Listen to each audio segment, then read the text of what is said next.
affiliate partnership program ni Meta. So alam natin lahat na marami na tayong tool. Isa yung affiliate program ni Meta. So for today's video is i-share ko sa inyo kung paano gamitin ang affiliate partnership program kay Meta. Kasi ako na-experience ko na yung paggamit ng affiliate program kay Meta.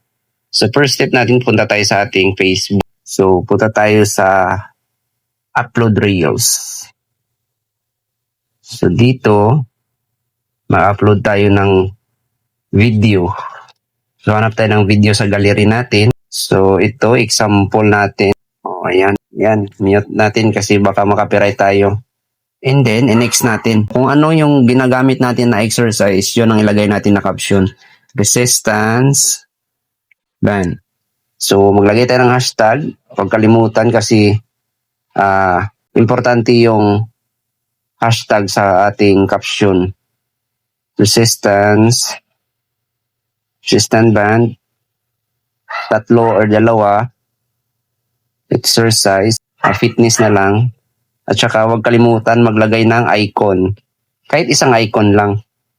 Tapos, dito sa baba, kung meron kayong playlist, lagay kayo ng playlist, fitness journey, akin ilagay ko.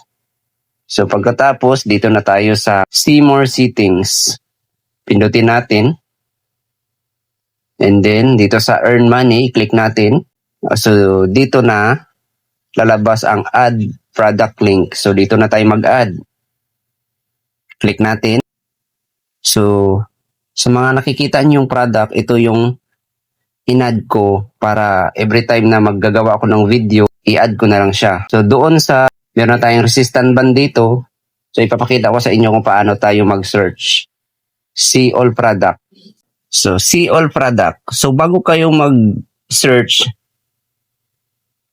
importante itong shop affiliate. So i-connect nyo lang yung Facebook nyo dito sa manage account para ma-direct kayo. So mag-login lang kayo.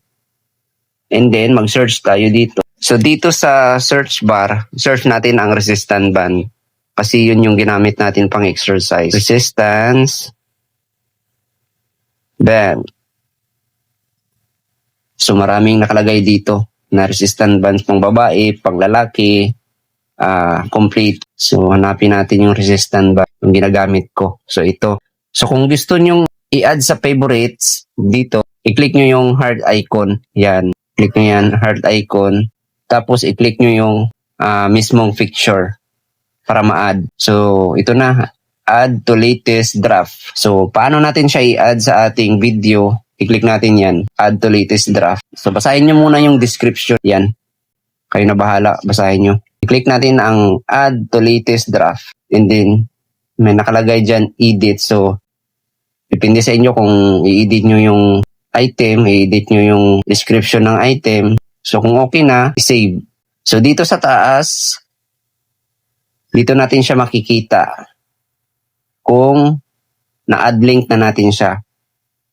Ito, customize link, pwede nyo yan i-customize. And then, kung gusto nyo nang i-post is, i-click nyo tong share. So, sa akin, example lang to, video. Hindi ko lang i-click kaya baka ma-post. Diba?